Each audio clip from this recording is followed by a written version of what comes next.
Ser santos es ser reflejo del amor. Dios es amor y ama siempre.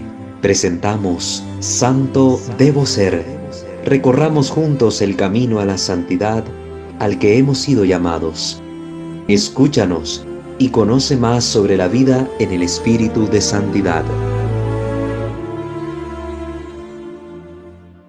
Queridos hermanos, sean bienvenidos a una sesión más en este su canal Santo Debo Ser, que por la gracia de nuestro Dios pues llega a ustedes semana tras semana tratando de llevarles una luz en el ámbito de la espiritualidad católica que les permita vivir congruentemente nuestra fe en la vida cotidiana, evitando exponernos a prácticas que son contrarias a nuestra fe cristiana. Les invitamos a suscribirse a este canal y activar la campana de notificaciones si aún no lo han hecho. También les invitamos a conocer nuestros otros dos canales en el ámbito de la formación litúrgica, el canal Misterio de Fe, y en el ámbito de la apologética, la Biblia y la doctrina, pues tenemos nuestro canal Creo, Señor, Yo Creo. También contamos con una página en Facebook donde usted nos puede seguir, @WalterFajardo20. Tenemos en la descripción de cada uno de los videos las ligas para que usted pueda fácilmente acceder a esto que le hemos comentado. Vamos pues a ponernos en la presencia de nuestro buen Dios para dar inicio a la sesión de este día. Ave María Purísima, sin el ave pecado concebida. In nomine Patris et Filii et Spiritus Sancti. Amén. Señor Dios nuestro omnipotente, te bendecimos, te alabamos, te damos gracias, porque eres bueno, santo y justo, porque derramas tu gracia sobre nosotros para auxiliarnos en cada momento de nuestra vida, pero especialmente para fortalecernos y ayudarnos en el camino hacia la santidad a la que tú nos llamas. Te pedimos, Señor, que nos concedas la luz de tu Santo Espíritu para poder comprender y discernir los contenidos que aquí se nos presentan, para llevarlos a la práctica en nuestra vida cotidiana y poder con ello también ayudar a la comunidad a la cual servimos. Que los ruegos de nuestra dulce Señora, la siempre Virgen María, de su esposo San José, de los santos y de los ángeles, nos alcancen también de ti todo aquello que necesitemos para poder cumplir el Evangelio de nuestra vida. Te pedimos, Señor, a ti que ves y reinas por los siglos de los siglos. Amén. Amén.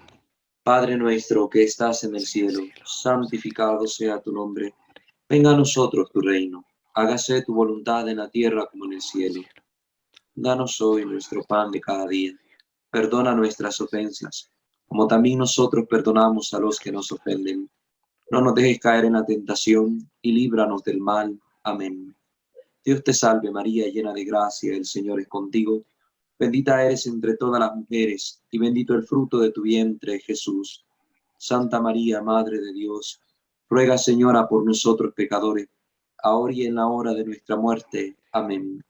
Gloria al Padre, al Hijo y al Espíritu Santo, como era en el principio, ahora y siempre, por los siglos de los siglos. Amén. Ave María Purísima, sin pecado concebida. En el nombre del Padre, del Hijo y del Espíritu Santo. Amén. Muy bien, queridos hermanos, les damos la bienvenida nuevamente a este canal Santo Debo Ser. Por la gracia de Dios, pues hoy estamos continuando estas formaciones donde el tema central es la pregunta sobre pentecostalismo católico. ¿Existe esto realmente en la iglesia? Y estamos en compañía de Fray Claudio Calderón, quien ejerce su ministerio en Costa Rica, pues dilucidando estas temáticas, guiados por él, pues vamos profundizando esta realidad que afecta como un virus a nuestra comunidad cristiana, un virus que silenciosamente se ha ido metiendo y va mutando nuestra identidad católica, va mutando nuestra forma de vivir la fe y la experiencia misma de la fe que personalmente pues tenemos. Hemos ya hecho un largo recorrido, digo yo largo, después de 8 videos con el de hoy, un largo recorrido que desde el análisis del origen de este movimiento pentecostal en las iglesias protestantes, en una de ellas de forma específica, la iglesia anglicana y todas las raíces que de ella devinieron, todas las ramas, pues se ha podido se ha podido ubicar históricamente el nacimiento de este movimiento, pero también la transformación que ha venido teniendo a lo largo de los siglos hasta que estamos en el tiempo actual viviendo un pentecostalismo de tercera ola. Hemos visto los matices principales de esta tercera ola, su mentalidad pandemonista, su mentalidad de combate espiritual y todo lo que los autores de esta ola pues presentan como los medios para vivir una fe auténticamente cristiana y pentecostal, ¿verdad? Bajo la acción, supuesta acción del Espíritu Santo. Pues bien, a la luz de todo eso, quisimos centrar nuestra atención en los grupos católicos que están fuertemente influenciados por el pentecostalismo.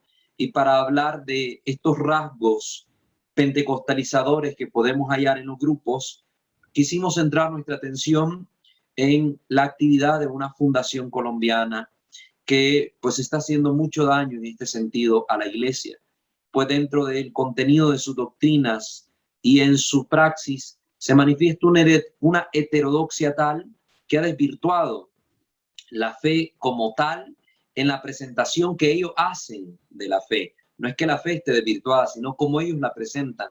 Y las prácticas que llevan pues solo reafirman el mal andar de estos hermanos guiados por lo que hemos denominado el falso profeta o el falso Padre Pío de Colombia, ¿verdad? Falso Padre Pío de Colombia. Y pues en compañía de Fray Claudio hemos profundizado cuál ha sido la conducta de estos hermanos, cuáles han sido su doctrina y cómo vienen ellas influenciando sobre todo a la Iglesia Católica Latinoamericana, que es la que más cercana está a ellos y donde más influencia han tenido.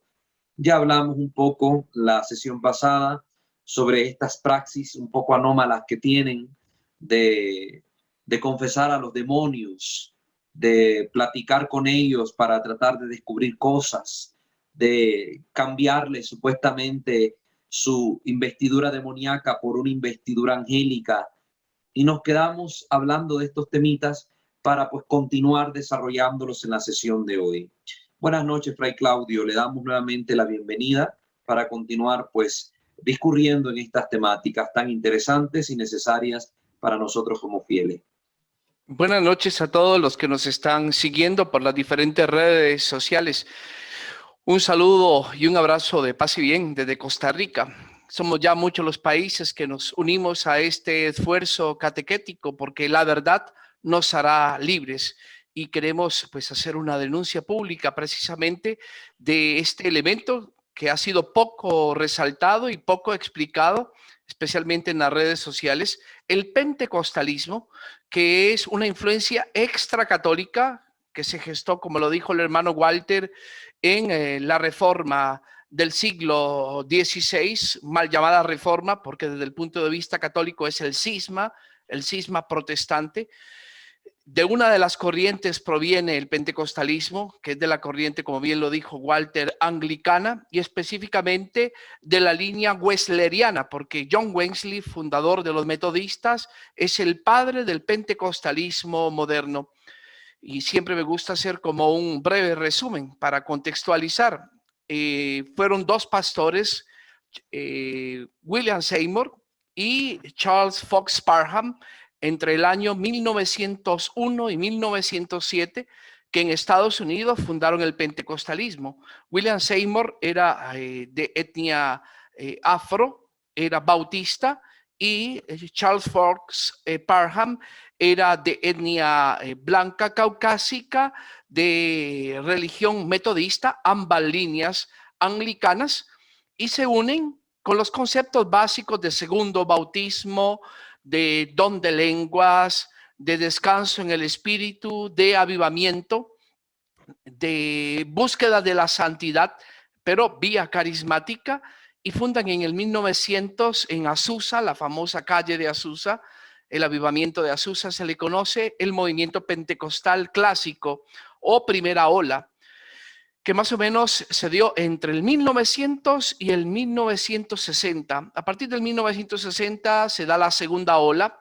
y se le llama segunda ola porque el pentecostalismo creció tanto. Después, en los años 70, hasta sería financiado políticamente por el gobierno de Estados Unidos para extenderse por América Latina y así debilitar a la Iglesia Católica, según lo revela el informe Kissinger de 1974.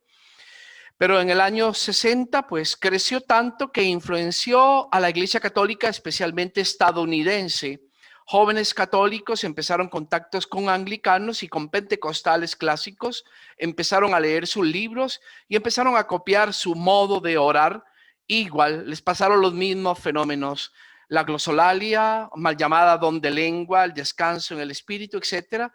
Y así nació la llamada renovación carismática católica, que queremos decir que es un movimiento católico, pero hay que decir la verdad, es un movimiento católico de inspiración anglo-bautista, metodista, protestante, pentecostal, obviamente es pentecostalismo católico.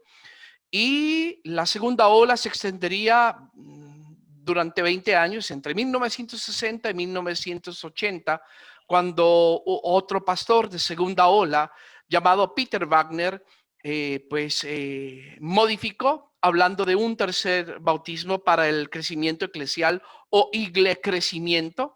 Empezó a alejarse del pentecostalismo clásico y también de las iglesias de la Reforma para fundar lo que se llama el neopentecostalismo, que ya se presenta como un movimiento alejado del protestantismo, alejado del anglicanismo, aún también alejado de lo que es el pentecostalismo clásico, y que tiene como principal característica que ya no tiene su centro en la escritura, como sí lo tenían todavía los movimientos protestantes, con el principio luterano de sola escritura.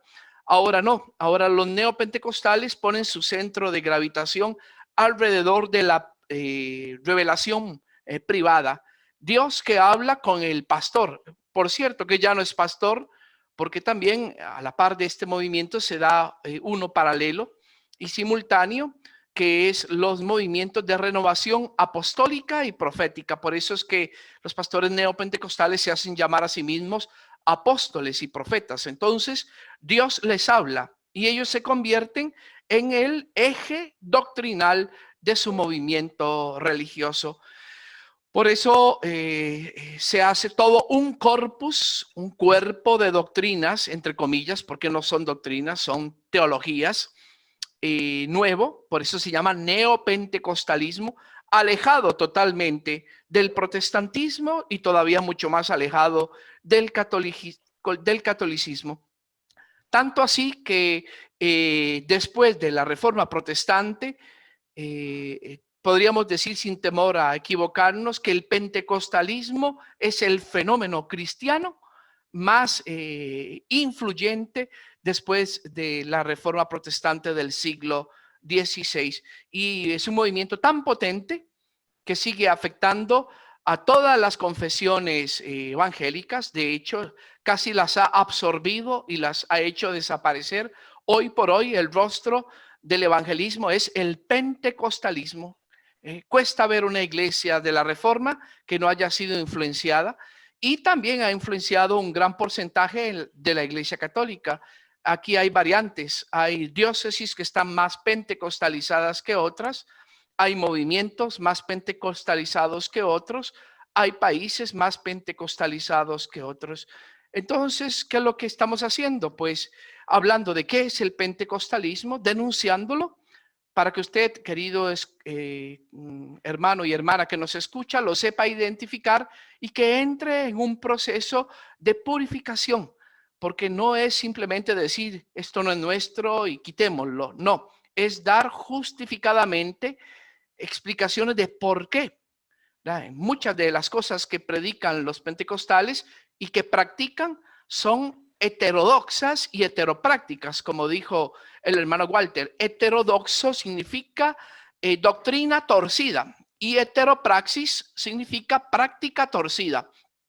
Entonces, no es cuestión de gustos, es que a mí me gusta. No, hermano, es que si usted sigue así, se está desviando y puede perder la salvación. ¿Por qué? Porque si usted no está siguiendo el depósito de la fe, que es la guía segura para salvarnos, Sagrada Escritura, tradición y magisterio, y está siguiendo revelaciones privadas de un pastor protestante, de un laico pentecostal, de un sacerdote pentecostalizado, usted está mal. usted ya está saliendo de la verdadera doctrina y se está poniendo en peligro a usted y a los suyos. Entonces, sí que es importante hablar de este tema.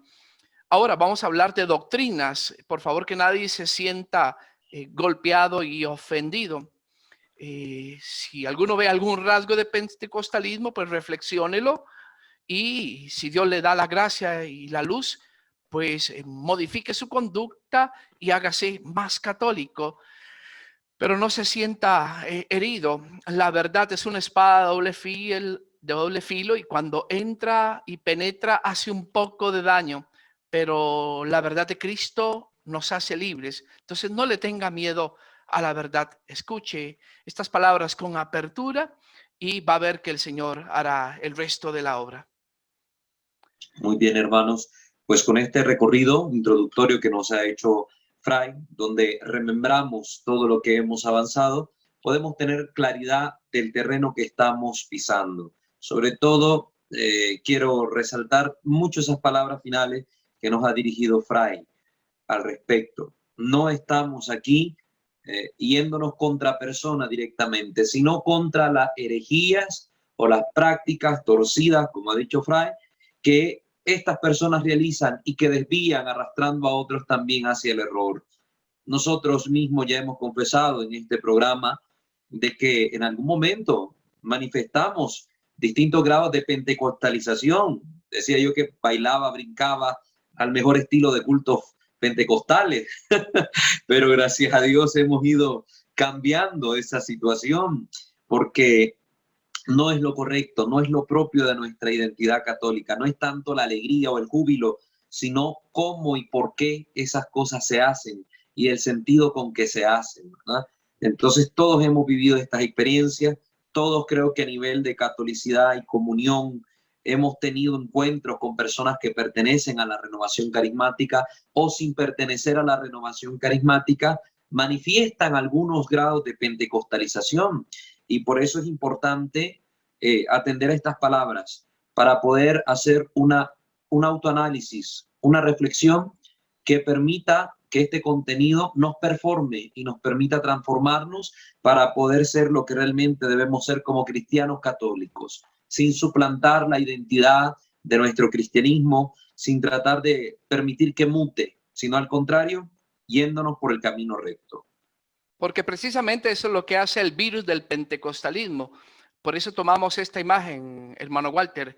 Es como el SARS-CoV-2.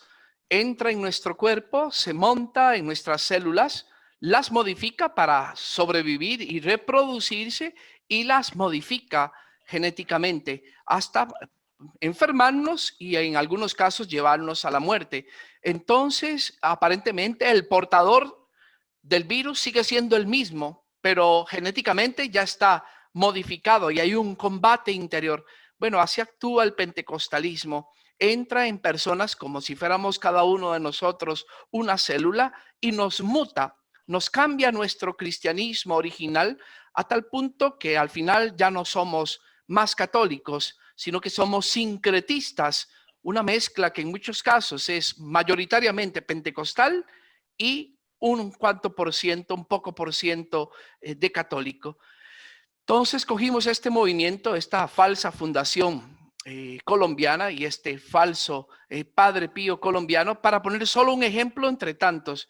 Ahora, es un movimiento significativo porque muchos de sus herejías y de sus prácticas torcidas la tienen otros grupos latinoamericanos. Entonces, hay cosas que son iguales y hay cosas que son variantes de lo mismo, porque el pentecostalismo no tiene enseñanza formal. Esto es importante, sino que se transmite por práctica. Entonces, yo escuché a alguien decir bendiciones, ¿y cómo saludo yo la próxima vez? Bendiciones, hermano. O yo escuché que me dijeron buenos días, varón de Dios, ¿y cómo saludo la próxima vez? Buenos días, varón de Dios. Yo escuché a alguien rezando, yo decreto, yo declaro sanidad porque tengo fe. ¿Y cómo termino rezando? Declaro, decreto, mando, ordeno. Entonces se aprende por ósmosis, por contacto directo y, Prosperado. atención, fortalecido, prosperado y en victoria. Lema central del pentecostalismo de tercera ola. Nunca lo diga. Se aprende por ósmosis y también aquí entra un concepto importantísimo, hermano Walter. La Iglesia Católica siempre ha tenido la liturgia como teología primera, porque de la fe vivida se desprende después la fe reflexionada y la fe comentada. Entonces en la liturgia, parece mentira, aprendemos a ser católicos y por eso nuestra liturgia tiene que ser auténticamente católica, porque si la desvirtuamos, ya estamos torciendo sin querer, informalmente, a nuestros feligreses, metiendo elementos que no son católicos y que, como les digo, a veces la gente que no tiene ojo experto, pues no ve nada malo, pero los que sí estamos metidos en esto con alma, corazón y vida y que entendemos qué es lo que hay detrás y hacia dónde nos quieren llevar, sí que vemos lo que se llama sesgos peligrosos, es decir, tendencias para torcer, algunas espontáneas y otras verdaderos planes, verdaderas ideologías teológicas que lo que pretenden es dañar la identidad católica. Y por eso tenemos que proteger nuestro ser, porque no es nuestro, es de Jesucristo. Nosotros no somos dueños de la verdad, pero sí somos guardianes de la verdad y vamos a defenderla. Correcto. ¿Qué le Bueno, parece, Walter, Fray, ¿le si parece que comenzamos? empecemos? Sí, para que entremos un poco en el contexto. Habíamos hablado la última vez de una praxis torcida dentro de este grupo donde ellos se proponían como a modo de carisma lo que era la confesión de los demonios y de la alma condenada. Pero junto a esta praxis también ellos presentan otro tipo de doctrina. Es la Ok, doctrina. repitamos esto porque es un eje importantísimo. Este falso Padre Pío de Colombia dice que recibió de Dios el poder de absolver pecados. Obviamente todo sacerdote válidamente ordenado tenemos la potestad de absolver a los feligreses que tengan las condiciones para ello. Ahora, ¿qué es lo especial que dice este falso Padre Pío? De que absuelve a demonios y que absuelve a difuntos condenados. Entonces aquí hablaríamos de una absolución ultraterrena. Ultraterrena significa ultra, más allá, y terrena, más allá de la vida terrenal, de la vida histórica, cronológica. Y uno se pregunta, bueno, ¿será cierto esto? ¿Será que Dios es tan misericordioso que le dio a los sacerdotes no solo el poder para perdonar vivos, sino también para perdonar muertos y hasta para perdonar demonios?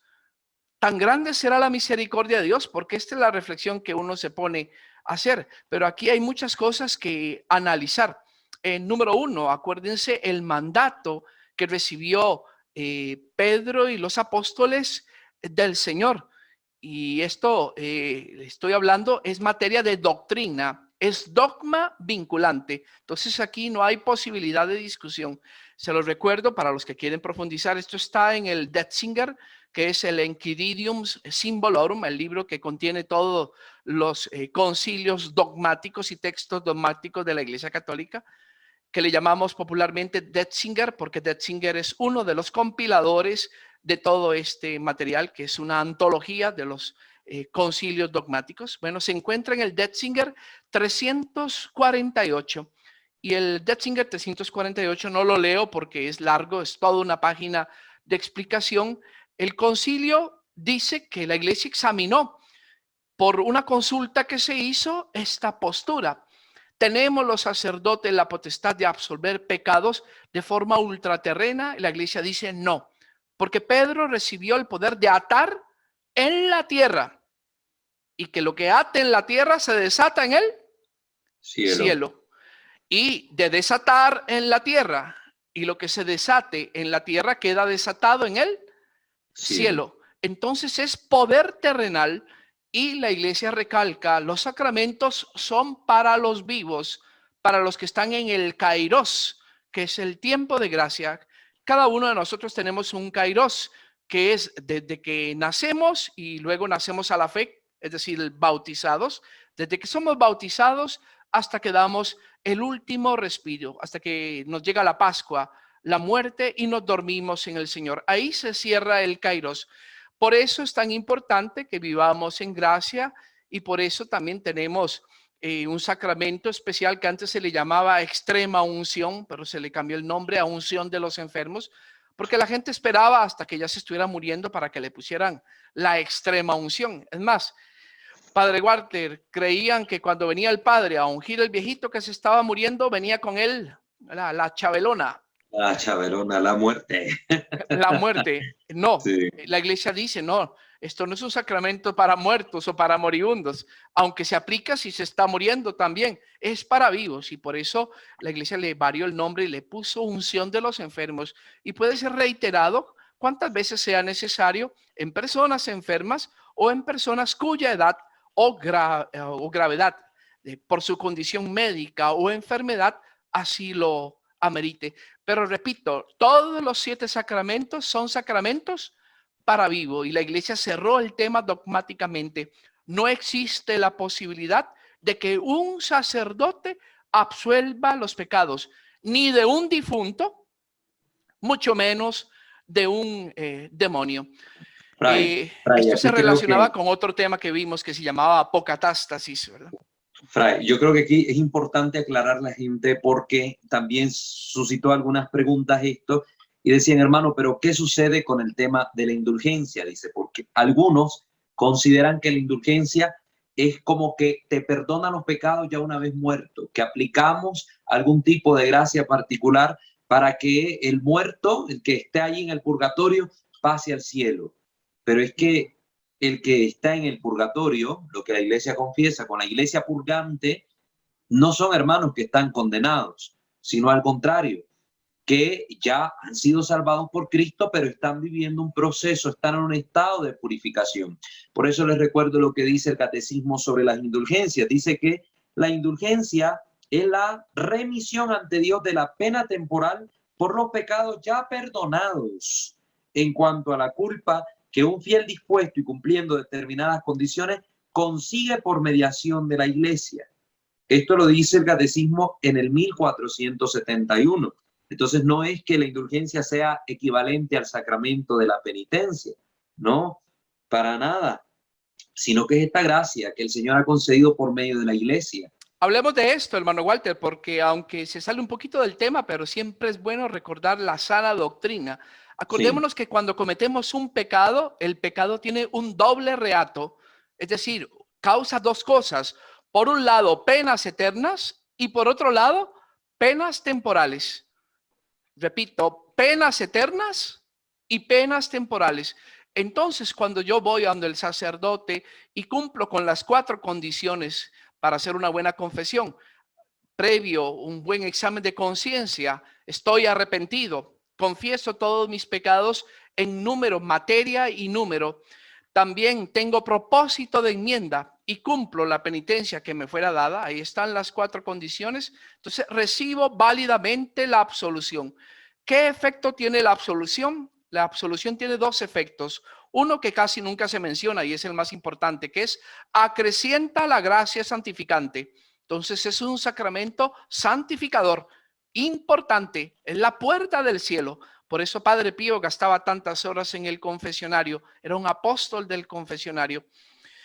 2, la remisión de las penas eternas únicamente, penas eternas. Entonces, cuando yo me confesé, hice una buena confesión sin ocultar materia de pecado, sin disfrazarla con palabras bonitas o lo que se llaman eufemismos, salgo del confesionario válidamente perdonado, pero únicamente en las penas eternas. Me quedan vigentes las penas temporales. ¿Qué son las penas temporales? Son todos los efectos colaterales de mis pecados que tengo que expiar, y las penas temporales se expían con mortificación, ayuno, caridad, oración y medios ordinarios de santificación. Llámese participación en los demás sacramentos y actos salvíficos que Cristo heredó y dejó administrando a la iglesia. Ahora, aquí hay varias posibilidades. Nos llega la muerte y cuando nos morimos puedo estar en 3 estados posibles. Primer estado, muero con el perdón de las penas eternas y el perdón de las penas temporales. O sea, con la cuenta en 0. Derechito al cielo. Directo al cielo. Después vamos a hablar de eso. Segundo escenario, puedo morir con el perdón de las penas eternas, pero sin el perdón de las penas temporales. Entonces sí, perdonado por Dios, pero sin purificación. Ahí estoy, como decimos, no sé cómo le llaman en México y en otros países, pero aquí decimos hay que ir a ampliación o no saqué la nota necesaria, entonces tengo que hacer un examen de recuperación, más o menos, algo así, aunque el ejemplo se queda corto, mutatis mutandis, habría que ponerle todas las variantes necesarias. Tercer escenario, muero sin el perdón de las penas eternas y sin el perdón de las penas temporales. Ahí muero totalmente deudor. ¿Qué le pasa al que murió en el primer escenario? Con el perdón de las penas eternas y las penas temporales, va al cielo directo. Ahora, al cielo, estado intermedio. ¿Por qué se llama estado intermedio? Porque todavía no se ha dado la resurrección. Entonces, participo del cielo únicamente con el alma. Se llama participación anímica. ¿Qué le pasa al segundo? El segundo murió con el perdón de Dios de sus penas eternas, pero no se purificó.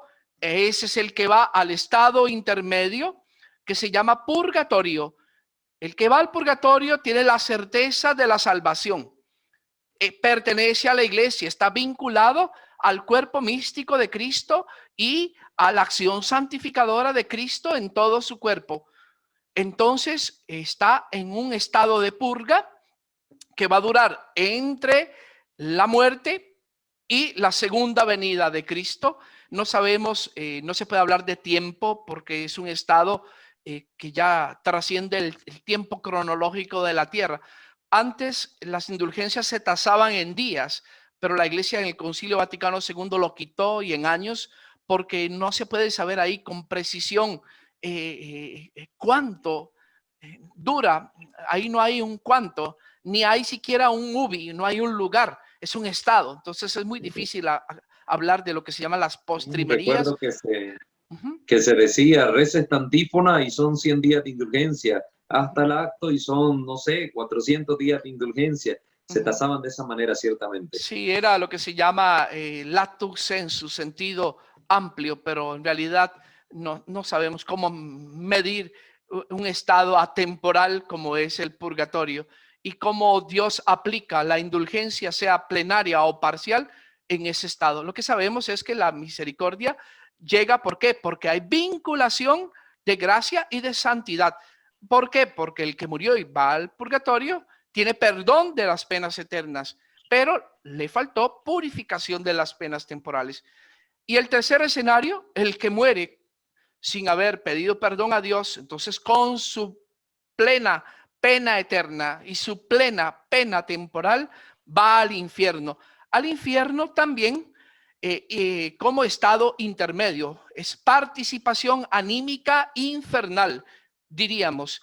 Ahora, aclaremos, porque esta herejía también la dice la falsa fundación esta colombiana, ellos dicen que el cielo y el infierno intermedio, o mejor dicho, ellos solo hablan del infierno, hablan que el infierno intermedio es diferente al infierno final. Y la iglesia en los concilios dice, no, solo existe un único infierno. Lo que cambia es mi participación, que primero es anímica y después es de unidad sustancial, porque acuérdense que cuando venga Cristo por segunda vez, todos vamos a resucitar buenos y malos. Y después vamos a ir con cuerpo y alma. Ahí solo hay dos opciones. Ya no son estados intermedios, sino estados finales. Y estados finales solo hay dos: cielo o infierno. Y el que entra en el infierno no sale. Entonces, el que va al infierno y participa anímicamente, porque es el infierno intermedio, ya está condenado y de ahí nunca va a salir. Entonces, esta es la doctrina. Y por eso lo que preguntaba el hermano Walter, la indulgencia no es ultraterrena porque está siendo aplicada dentro del cuerpo místico de Cristo para aquellos que están vinculados en gracia con la cabeza, que es Cristo, y con el resto del cuerpo, que es la iglesia triunfante y la iglesia peregrinante. De hecho, la iglesia tiene 3 dimensiones. Están los que ya triunfaron, iglesia triunfante, los que militamos o caminamos todavía, que se llama militante o peregrinante, y la iglesia purgante, que son los que están purgando, esperando entrar en la libertad gozosa de los hijos de Dios. Entonces aquí no es un acto ultraterreno, sino es un acto de la comunión y de la consecuencia de lo que se llama comunión de los santos. Así como podemos rezar por los difuntos, así también nuestras indulgencias pueden ser cedidas por un difunto específico, sea plenaria o parcial, y hacer un acto de caridad espiritual con estas personas que están en alma purificándose para entrar finalmente algún día en el cielo. Con estas anotaciones, hermanos, entonces queda claridad del tema tocado en la sesión pasada, donde se hablaba específicamente de la apocatástasis, de esta herejía, de estas personas que hoy también en este movimiento la están profesando, del perdón a los condenados, del perdón a los demonios, de una misericordia de Dios malentendida, malinterpretada, al punto tal que al final de los tiempos, pues todos estaremos en el cielo, ahí junto a Satanás comiendo en el mismo plato, ¿verdad? Con él no se puede esta locura, porque solo así la puedo catalogar como locura. 1, el sacerdote no tiene posibilidad ultraterrena. Entonces aquí ya se cierra porque no tenemos el poder. El poder Cristo, la exusía nos la dio terrenal. Y 2, hay imposibilidad ontológica en el difunto que ya murió porque ya cerró su kairos. Sus cuentas están cerradas, ya no hay marcha atrás. Entonces la muerte corporal, ¿verdad?, cierra la posibilidad salvífica del hombre. Lo que no hiciste antes de morir, ya post-mortem no lo puedes hacer. Entonces, el que va al infierno después de morir, porque murió sin el perdón de sus penas eternas y sus penas temporales, va a terminar finalmente también en el infierno final. No hay posibilidad. Y los que están condenados lloran, pero ya no hay arrepentimiento, ya se les cerró el kairos. Y peor en el caso de los demonios. Los demonios ontológicamente tienen ciencia infusa, que es conocimiento directo de Dios. Entonces, en el origen, cuando decidieron no servir a Dios, su pecado es un pecado mortal con mayúscula, porque fue hecho con plena lucidez, con plena ciencia, con plena libertad, con pleno conocimiento. Entonces, en ellos no hay posibilidad de arrepentimiento, porque sus obras son tácitas y apodícticas, es decir, sin error. Entonces, una vez que un ángel decide, sella su destino para siempre. Si decidió a favor de Dios, sella su destino en santidad, porque también los ángeles fueron salvados por la gracia de Cristo. Si se negaron a Cristo y al plan de Dios, al reino de Dios, también cerraron su destino, que es condenación eterna. Y para ambos, Dios creó un estado que se llama el infierno, que es para Satanás y sus ángeles y todos los seres humanos que no quisieron aceptar el don de la salvación. Así que no hay posibilidad ni que el sacerdote absuelva a difuntos ni a demonios, ni tampoco hay posibilidad ontológica de que difuntos y demonios puedan ser absueltos. Ahora, decíamos la vez pasada que todas las confesiones de la Reforma Protestante son apocatásticas. ¿Por qué? Porque todas empezaron a predicar para atraer gente una misericordia de manga ancha. El otro día hablábamos de esto, hermano Walter, ¿se acuerda? Una misericordia falsa que anula la justicia. Ah, qué bonito, Dios que se hace de la vista gorda ante nuestros males. No, Dios es misericordioso, hermano, pero no se te olvide que Dios es justo. Justo. Por eso, hermano Walter, cuando nos vamos a confesar, hermano, ¿usted se confiesa? Claro. ¿Los padres pecamos? Claro. Quizás somos más pecadores que el resto. Porque hay más conocimiento, el pecado es mayor. Sí. Así es. Entonces, sí, nos confesamos. Y primero tenemos que hacer un acto de justicia. ¿Cuál es el acto de justicia?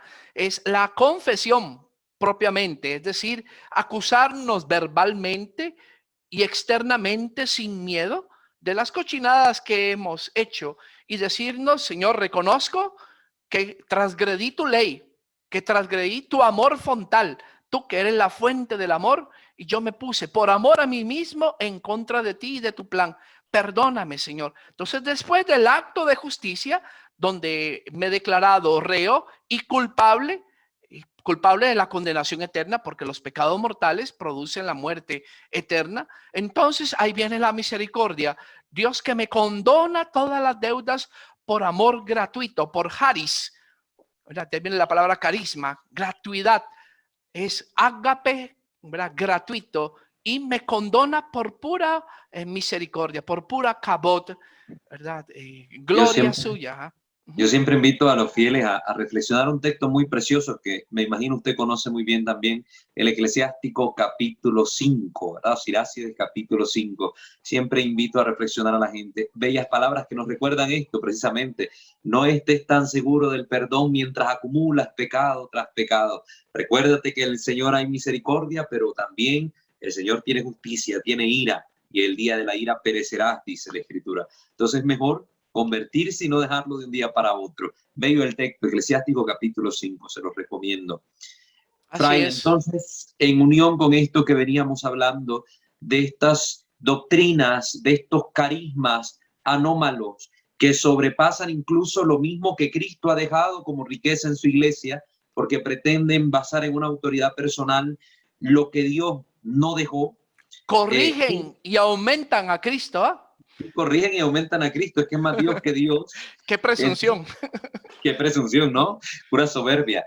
Tienen otra praxis anómala que apenas comenzábamos a comentar, y era, bueno, dentro de su doctrina, una teología de la absolución de los pecados a distancia. También tienen este error. Háblenos sobre eso, por favor, para que lo comprendamos y miremos qué dice la iglesia sobre este tipo de prácticas. Es correcto, y esto está puesto y fijado doctrinalmente, también es dogma, en el Detzinger 1994, y también después reconfirmado en un documento del Pontificio Consejo para las Ciencias Sociales que se llama Iglesia e Internet. Porque es lícito preguntarse, bueno, tenemos el poder de Cristo, pero ¿cómo ejercemos ese poder? ¿Cuál es la modalidad? ¿Es presencial o es virtual? Y estas son palabras que hay que aclarar, porque la gente cree que la palabra virtual es moderna, y no, la palabra virtual es teológica y es antigua. Virtual viene del latín virtus, y virtus significa fuerza. Entonces, virtual es lo que estamos haciendo. Yo estoy ahorita en mi habitación en Costa Rica, a miles de kilómetros de la mayoría de ustedes, pero ustedes están sintiendo y escuchando y viendo algo de mi virtus, de mi fuerza, porque me están viendo como si estuviera ahí con ustedes en su celular, en su computadora, pero estoy lejos. Entonces, por eso le han puesto a este modo de comunicarse, comunicación virtual. Entonces, o virtual o presencial. Y la iglesia dijo, no, para el ejercicio de los medios ordinarios de santificación, que son los 7 sacramentos, se necesita estar face to face, cara a cara, presencialmente. ¿Por qué? Porque este padrecito y otros que lo siguen, pues lo llaman por teléfono, que alguien está haciendo un exorcismo y sale un demonio o un alma de un condenado que se quiera arrepentir. Y como no hay sacerdote presente, porque son laicos los que están haciendo el exorcismo, por cierto, reitero y repito que los laicos no pueden hacer exorcismo según la normativa vigente de la Iglesia Católica. Entonces llaman al padre. Y por cierto, aquí en Costa Rica hubo muchos padres metidos con esta fundación que los llamaban, entonces el padre daba la absolución a distancia, decía toda la fórmula y le perdonaba los pecados. Entonces esto no se puede. Uno, ya sabemos por qué, porque un sacerdote no puede perdonar ni muertos ni demonios. Y dos, porque también dogmáticamente está cerrada la posibilidad de la confesión a través del teléfono. Esto se estableció, bueno, en el Detzinger 1994. Primero se consultó si se podía hacer trámite carta. La iglesia dijo no. Avanzó el tiempo y después alguien consultó que si se podía hacer vía telefónica. La iglesia dijo no. Y en los últimos tiempos, en el año 2002, el 28 de febrero, también la iglesia dijo tampoco por internet, Por porque sería videoconferencia. lícito pensar, hermano Walter, alguien que está en una inundación me llama por teléfono o por Zoom. Padre, ¿me puede confesar? Yo, hijo, no te puedo confesar. Hagamos juntos un acto de contrición perfecta y arrepiéntete de tus pecados y acuérdate que la gracia suple y que también la acción extraordinaria de Dios, si te tocara morir, y tú estás con un acto de contrición perfecta y le has pedido sinceramente perdón a Dios, te vas a morir con el perdón de tus penas eternas. No tengas miedo, pero yo no tengo que falsificar el sacramento pretendiendo darte la absolución a través de una pantalla de computadora o de un teléfono o de una carta. Esto es Sí. imposible. Sin embargo, esta gente lo hace. Otra Recuerdo herejía más. que precisamente ese documento decía que no existen los sacramentos en Internet, ese documento del Pontificio Consejo de las Comunicaciones Sociales. No existen los sacramentos en Internet e incluso las experiencias religiosas posibles ahí por la gracia de Dios son insuficientes, como la misa que se vive vía Internet. Son insuficientes y están separadas de la interacción del mundo real con otras personas de fe. Lo dice claramente el documento. Ok, esto también aplica para la misa. Una cosa es lo que se llama suplencia. Ahora que por el COVID-19 no podemos ir muchos presencialmente al templo, entonces yo suplo viendo la misa por televisión o internet. Una cosa es suplir. Suplir es coger el medio más cercano que tenga posible para mantener mi vivencia de fe y mi vinculación en gracia. Pero no es equivalente la misa por televisión y por internet a la misa presencial. Ahora, los efectos de gracia, si tengo mucha fe y Dios en su misericordia me los puede dar, porque a Dios nadie lo detiene, pero no hay equivalencia entre la misa presencial y la misa a través de internet. Sin embargo, si no tengo otro método, por eso suplo. Suplo siempre es algo parcial. Lo óptimo es lo presencial. Igual, un tema que está ahí colateral y hablemoslo, esto que se ha hablado mucho y que también, por cierto, nos vamos a adelantar porque también esta gente lo toca, se llama comunión espiritual. Acuérdense que comunión espiritual es para los que están en gracia y Gracias. están imposibilitados de recibir la hostia físicamente. Pero si yo estoy en pecado mortal y sé que no puedo comulgar y pretendo hacer un acto de comunión espiritual, discúlpeme, ahí no funciona la comunión espiritual, porque la comunión espiritual está ligada a la comunión física. Puede comulgar espiritualmente el que puede comulgar físicamente, pero está imposibilitado. Imposibilitado por una situación grave fuera de su control. Pero si yo, por estar en doble vida, por ejemplo, si yo tengo un amante y estoy en adulterio habitual y por eso sé que no puedo ni confesarme ni comulgar hasta que no deje al amante, entonces yo voy con mi esposa y no comulgo en la misa porque estoy en pecado mortal. Entonces no puedo pretender hacer un acto de comunión espiritual ahí. ¿Por qué? Porque estoy en ruptura total de comunión. Ah, pero si una viejita que está en la casa y no puede ir a misa porque tiene problemas serios y está en cama y está en gracia y no le han llevado la comunión a los ministros, y a ella sí puede hacer un acto de comunión espiritual. ¿Por qué? Porque está vinculada y tiene una imposibilidad física grave para ir al templo. Entonces, la gracia suple. Entonces, los efectos de la gracia de la comunión llegan a ella como si la hubiera recibido físicamente. Entonces hay que matizar muy bien esto de la comunión espiritual, porque hay círculos que para quedar bien con las personas que están en situación irregular, les venden falsamente la idea de que pueden comulgar espiritualmente y es falso. Quien no puede comulgar materialmente tampoco puede comulgar espiritualmente. No es que estamos haciendo ningún juicio para las personas que están en situación irregular moral.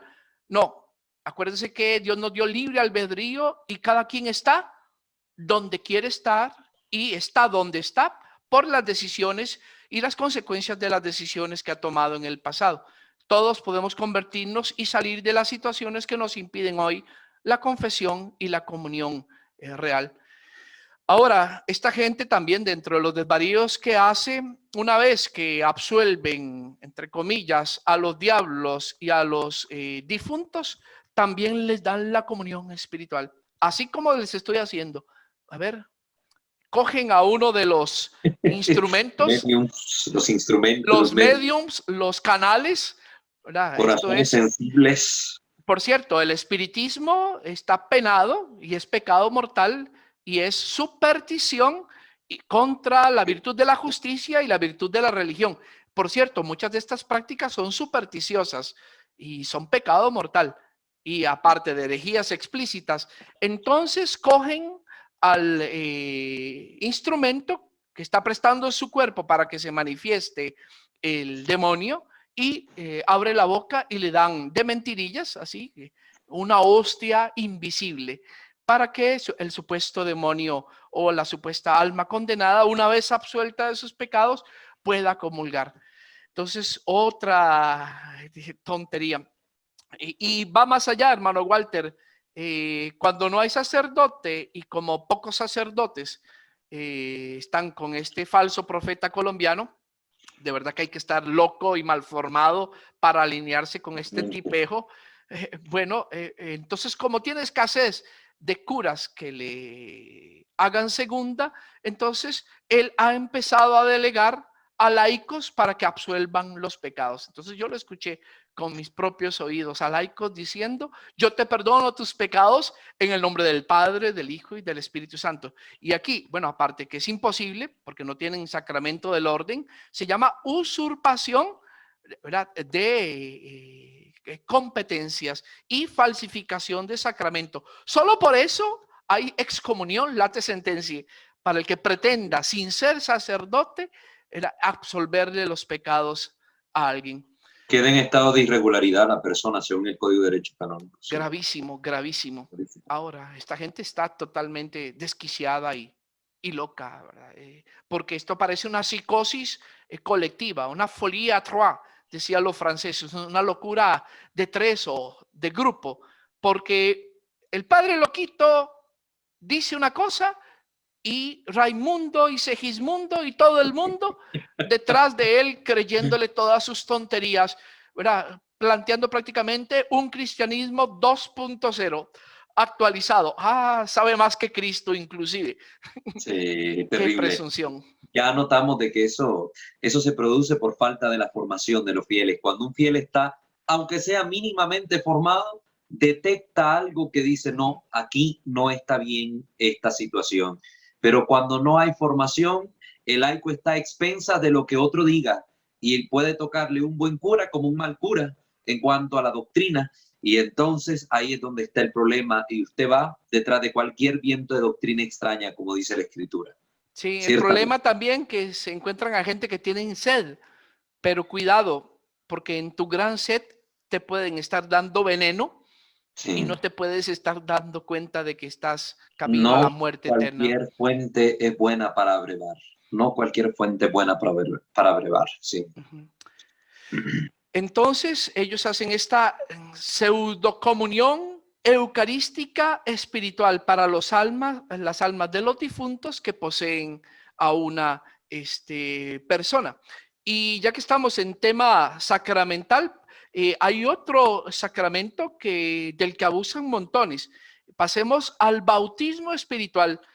Por cierto, es una práctica que no solo es de la falsa fundación esta colombiana, sino también lo he visto mucho en grupos de México y en grupos de Colombia.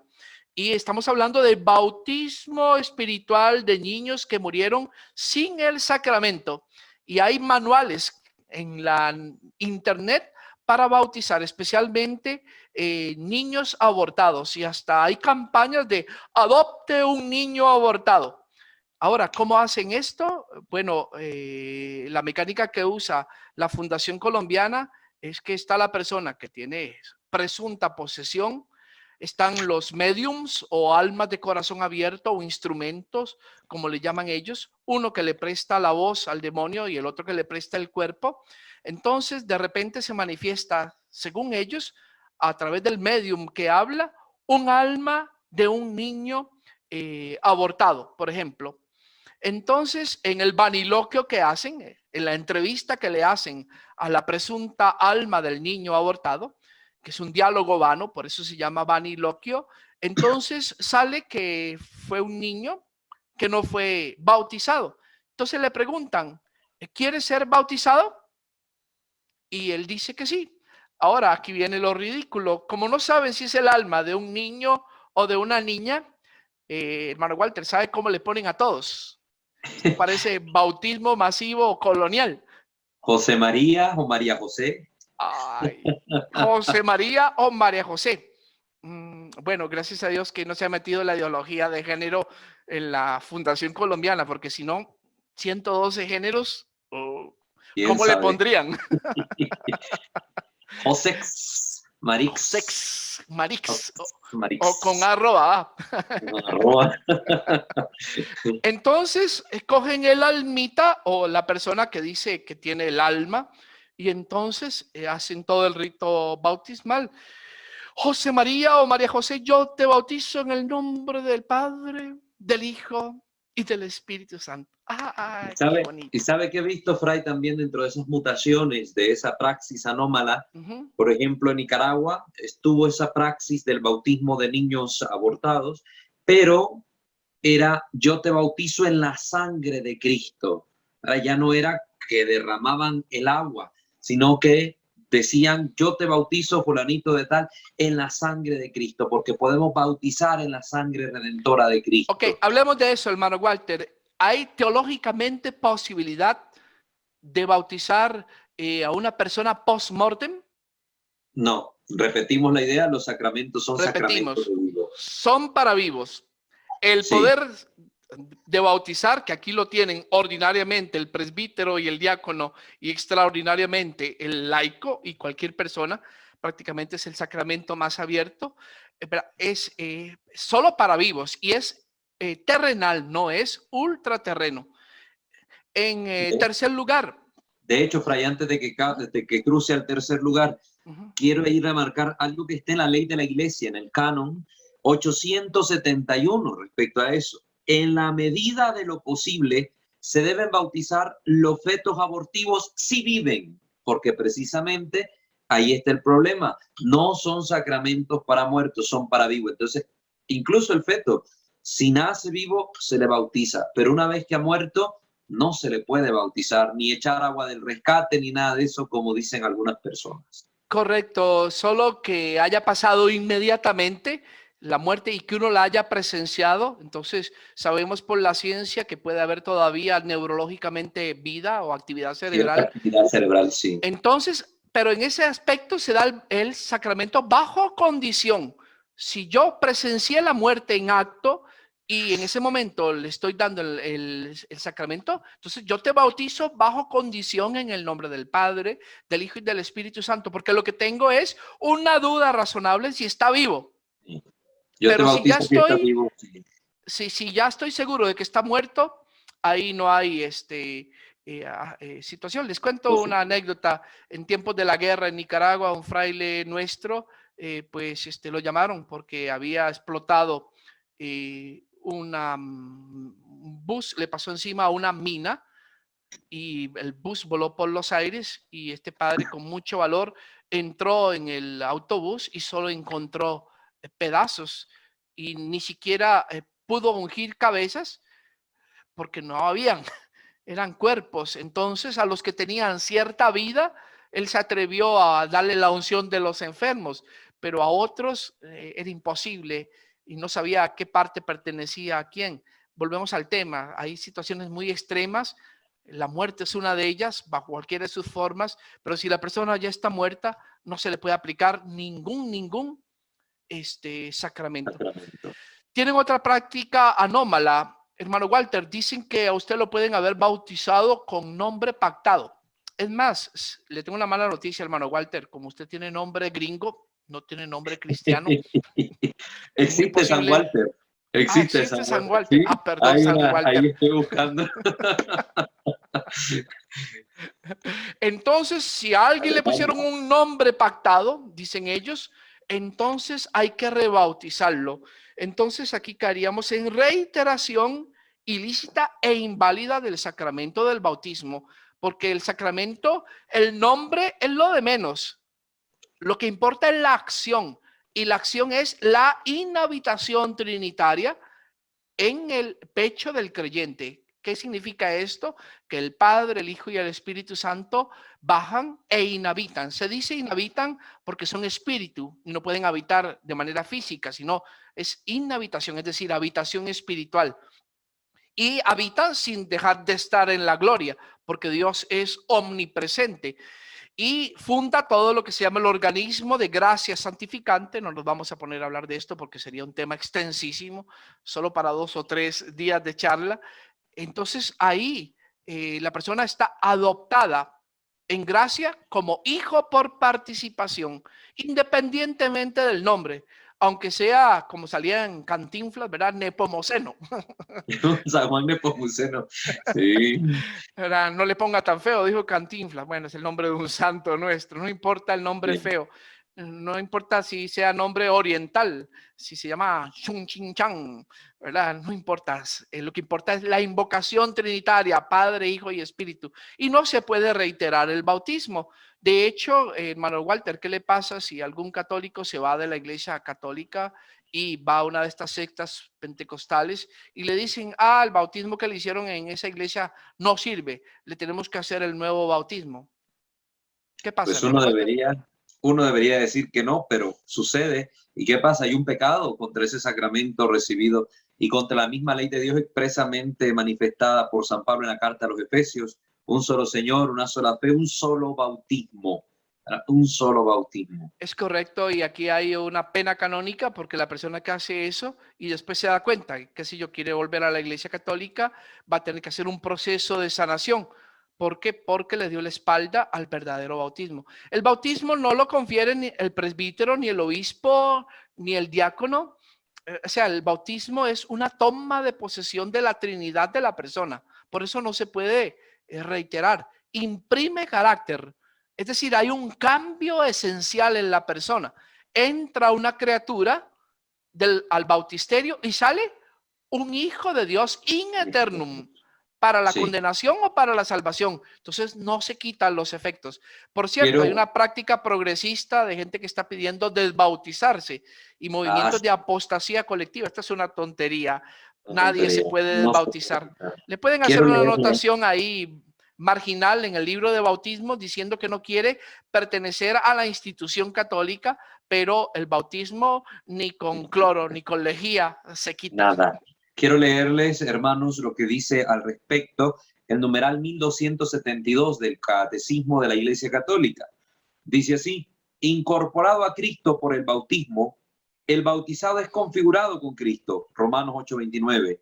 El bautismo imprime en el cristiano un sello espiritual indeleble, carácter, de su pertenencia a Cristo.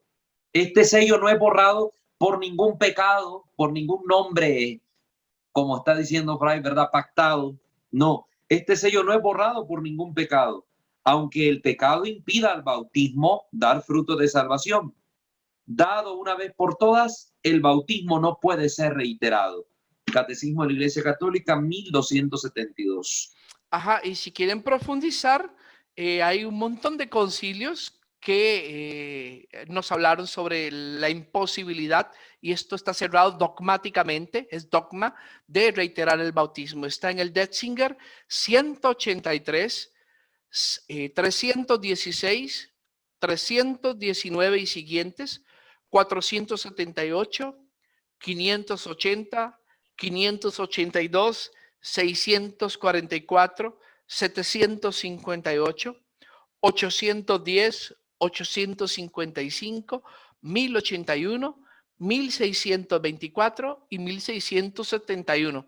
Cuando un mismo punto doctrinal se repite en muchos concilios a lo largo de la historia, quiere decir que ha sido una duda que ha salido y resalido y vuelto a salir. Y la iglesia, como guardiana del depósito de la fe, ha dicho no, no, no, no, no, no y no. Desde la antigüedad la iglesia defiende la imposibilidad de reiterar el bautismo. Si fue conferido válida y lícitamente, no se puede reiterar. Se da una vez para siempre, in eternum. Para toda la eternidad serás hijo de Dios. Esta es la gloria. Por cierto, una parte del ritual de exorcismo le dice uno al demonio, teme a la imagen de Cristo en mí y en el poseído. Y eso le da pánico a Satanás cuando ve la Trinidad, el sello de la Trinidad en nosotros. Eso es el mejor de los sacramentales que tenemos. Más que un sacramental, es la imagen viva. Eso es el significado profundo de ser templo del Espíritu Santo. Si meditáramos más en esto, pecaríamos menos, pero cuando nos olvidamos de que somos templos, entonces ahí pecamos más. En fin, hermano Walter, son las 9:12 allá en México, ¿cierto? Sí. Ok, ¿qué le parece si damos un espacio para preguntas? Acabamos los puntos doctrinales, pero les tengo una buena noticia. Tenemos 24 puntos prácticos. Oh, sigue Sí. las herejías. Sí. Entonces Buena vamos a ver si hay noticia preguntas. porque hay todavía material que poder aquí desglosar, profundizar, Son analizar. muy creativos. El diablo es muy creativo. Sumamente creativo, inventor de locuras. Pero bueno, vamos a darle espacio entonces, queridos hermanos, a todos ustedes que nos están acompañando para poder intervenir. Les recuerdo que los que nos están viendo mediante YouTube también tienen la posibilidad de participar escribiéndonos sus preguntas o sus opiniones en la caja de comentarios en el canal.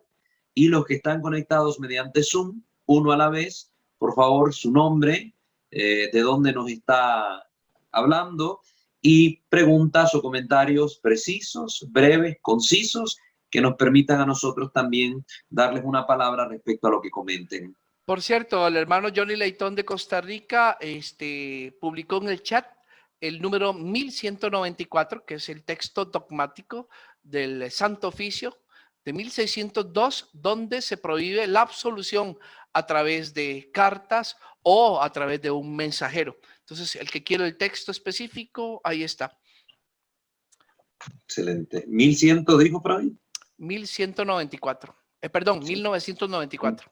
24. Si quiero lo leo. Dice el Santísimo, puntos suspensivos, condenó y prohibió por lo menos como falsa, temeraria y escandalosa la proposición de que es lícito por carta o por mensajero confesar sacramentalmente los pecados al confesor ausente y recibir la absolución del mismo.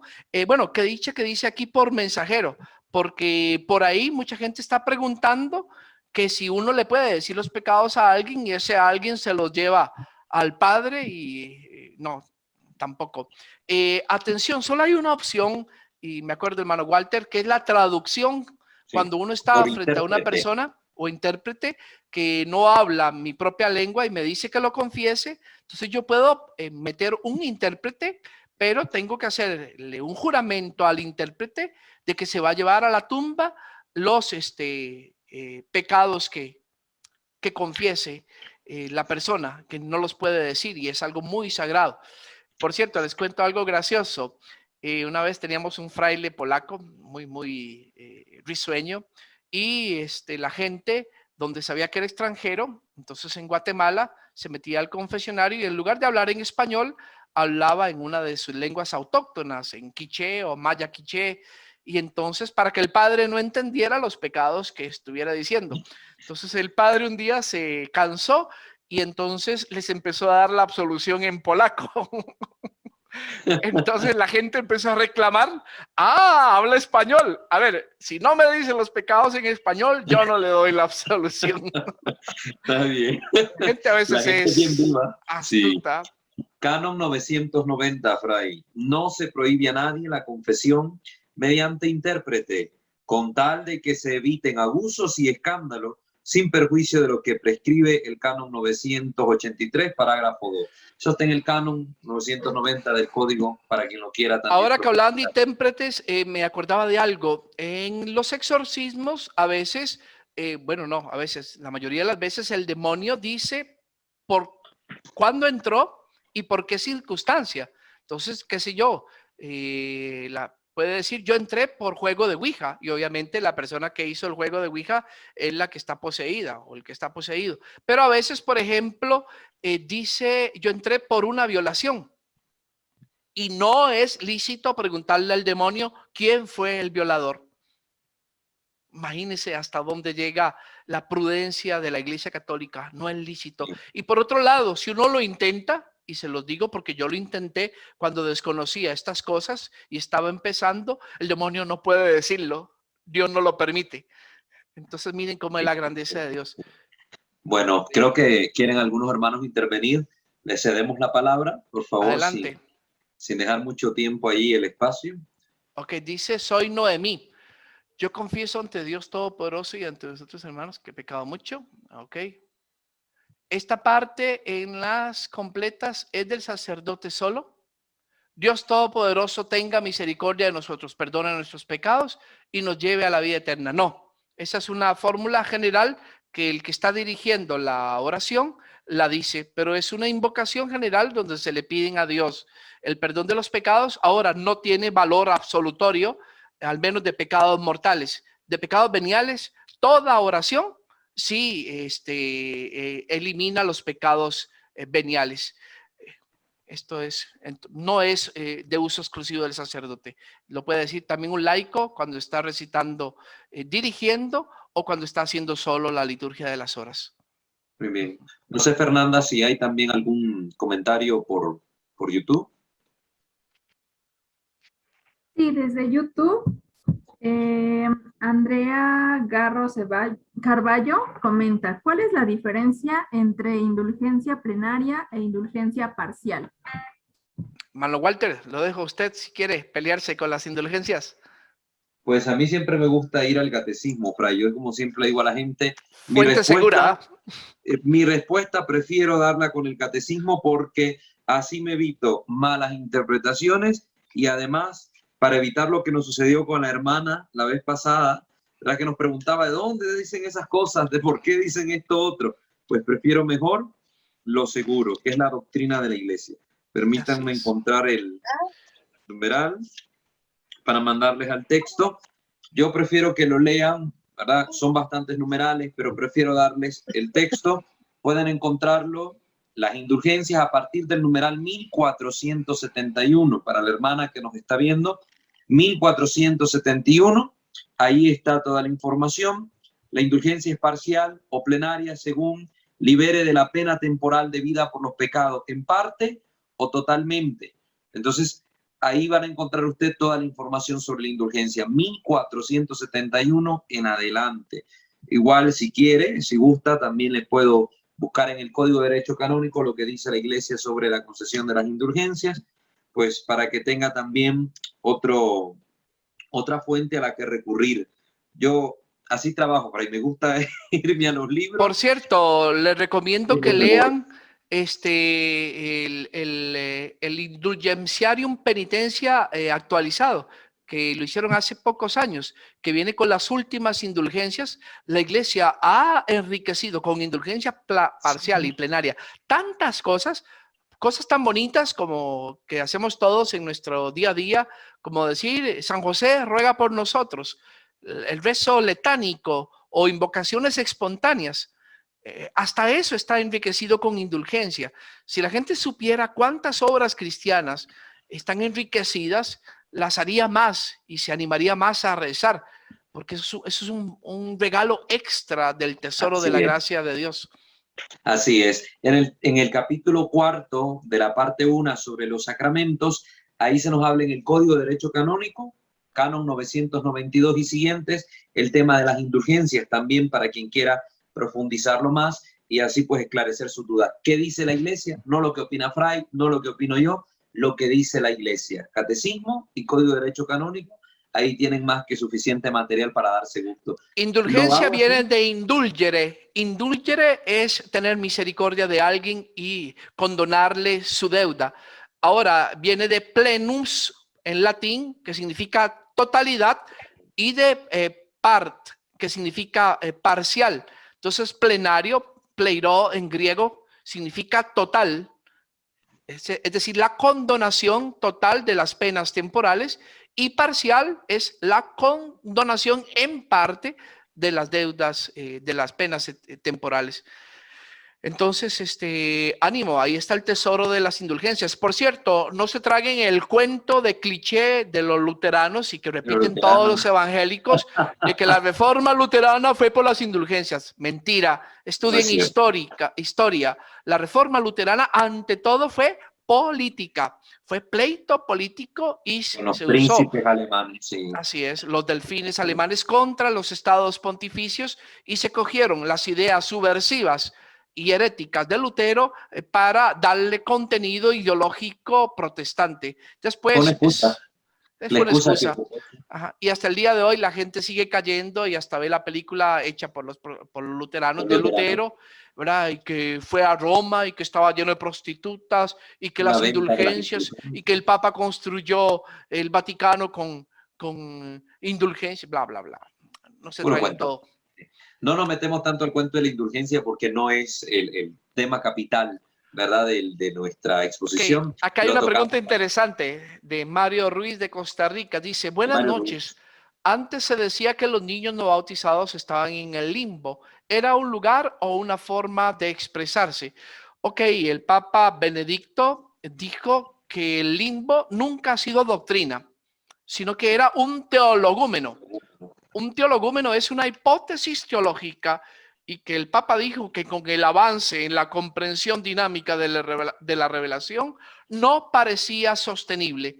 Entonces invitó a los teólogos de todo el mundo a repensar el asunto de esto que estamos hablando. Es importante.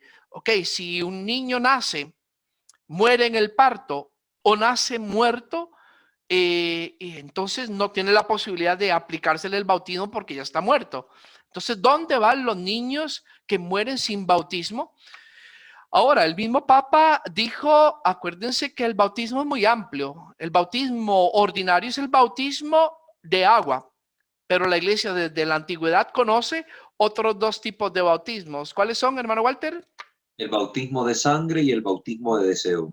Perfecto, el de sangre. Si alguien da la vida por Cristo, aún no habiendo recibido formalmente el bautismo, si muere mártir, está bautizado. No solo bautizado, es un héroe de la fe, y en cuanto a canonización, va directo a, si es mártir, casi que se salta la beatificación, va directo al a los nada altares. Más probar el martirio. Y estamos hablando, estos son los verdaderos superhéroes, no los de mentira que se están fabricando hoy en televisión y en las streaming de Marvel. De Marvel, no, son falsos héroes. Tenemos muchos héroes de verdad. Y el de deseo. Muchos catecúmenos en la iglesia primitiva precisamente vieron este tipo de bautismo, ¿verdad? Sí, algunos podrán ser bautizados con el bautismo que yo he de recibir, le preguntaba Cristo a los apóstoles. Sí, sí podremos, Señor, ciertamente podrán, es decir, el Señor refiriéndose al martirio. Entonces sí. Y el de deseo es que si alguien muere deseando, pero no teniendo la posibilidad de que alguien lo bautice formalmente, igual. Ahora, el Papa decía, acuérdense que los niños que murieron de parto o murieron en el vientre o fueron abortados, entonces sí es cierto que venían con el pecado original, que el pecado original es solo una propensión, no tenían pecado actual, porque no les dio tiempo de pecar. O sea, su kairos fue muy corto. Entonces, aquí ya venía la reflexión del Papa, que es también una opinión teológica, no es doctrinal.